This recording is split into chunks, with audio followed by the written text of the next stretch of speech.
Welcome to Iraqi Dinar Update, your go-to source for the latest news, expert insights, and real-time developments on Iraq's currency, economy, and financial reforms. Whether you're a long-time investor or just curious about the dinar, you're in the right place.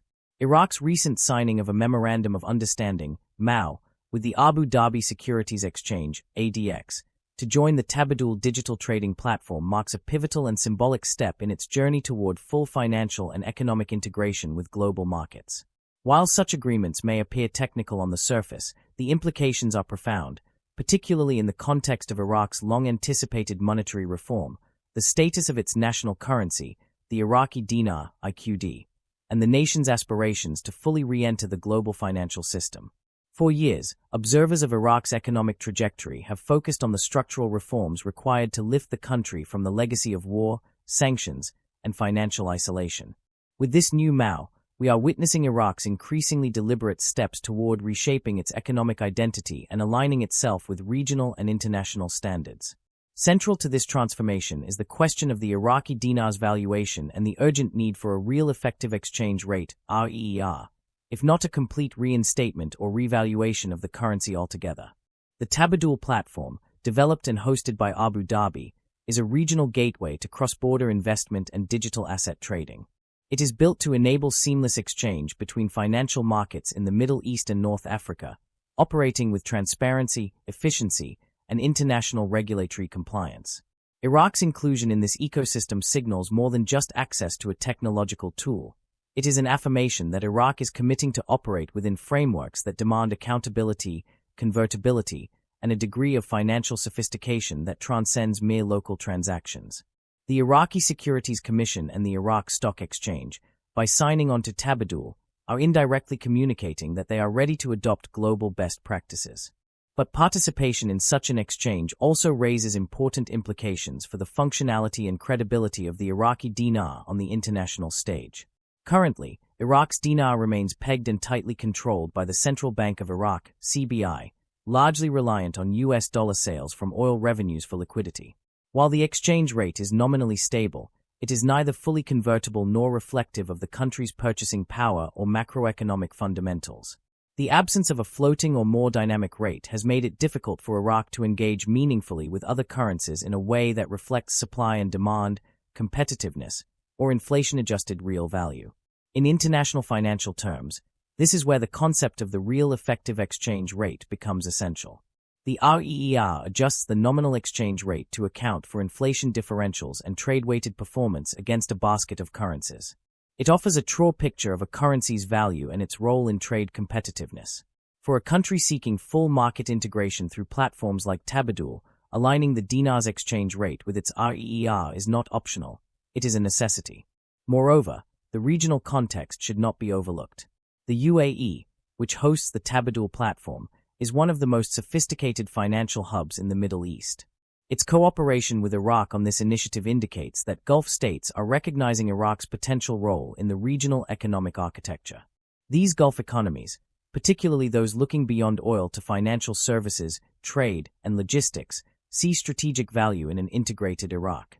This is especially true as the Gulf Cooperation Council, GCC, looks to build a new era of regional economic partnerships under frameworks like the Abraham Accords and economic diversification agendas. Iraq's re-emergence as a credible market partner will depend not just on security and stability, but also on whether it can uphold the financial norms that govern global commerce. It is also important to understand how this MOU might impact perceptions within Iraq itself. For years, Iraqi citizens have dealt with an economy that feels disconnected from the rest of the world. Dollarization, cash dependency, and exchange rate volatility in informal markets have contributed to public skepticism and economic inefficiency. By joining Tabadul, Iraq is not just appealing to foreign investors, it is sending a message to its own people that the country is moving toward a more stable, integrated, and transparent economy. But unless these symbolic gestures are followed by real monetary reform, the public will remain cautious.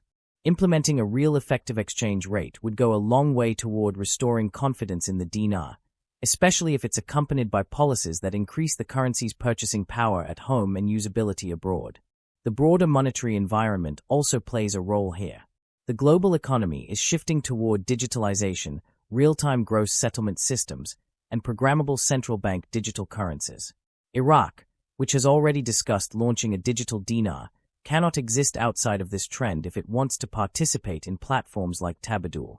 Digital asset trading, blockchain settlement, and even tokenized securities all rely on a foundational monetary policy that is credible and transparent. That means Iraq must think not only about its physical currency, but also its digital footprint and cross-border compatibility.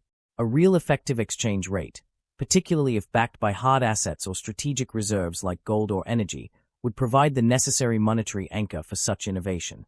Finally, the political and institutional support for these moves seems to be increasing. Key figures within Iraq's economic leadership, both in the central bank and the Ministry of Finance, have expressed support for deeper integration into the global economy. This includes accession to the World Trade Organization, WTO, implementation of the Financial Action Task Force, FATF, guidelines, and increased coordination with the IMF. All of these efforts require a dependable monetary regime that communicates strength, clarity, and commitment to reform. In that sense, the MoU with Abu Dhabi should be seen not as an isolated act, but as part of a mosaic of steps that are pushing Iraq toward a new economic future. In summary, Iraq's move to join the Tabadul trading platform is not just about stock listings or financial technology, it is about sending a clear message to the world. Iraq is ready to be part of the global economy again. But this message must be backed by a currency regime that supports such ambition. Whether through a real effective exchange rate, a reinstatement, or a full revaluation of the dinar, Iraq cannot move forward with an outdated monetary system while simultaneously trying to attract international capital. The signing of this MoU is a historic milestone. But what comes next, especially in the realm of currency reform, will determine whether Iraq's return to the international financial stage is temporary or truly transformational. Thanks for tuning in to Iraqi Dinar Update. If you found this content helpful, be sure to like, subscribe, and hit the notification bell so you never miss a beat on Iraq's evolving financial landscape. Stay informed and stay ready.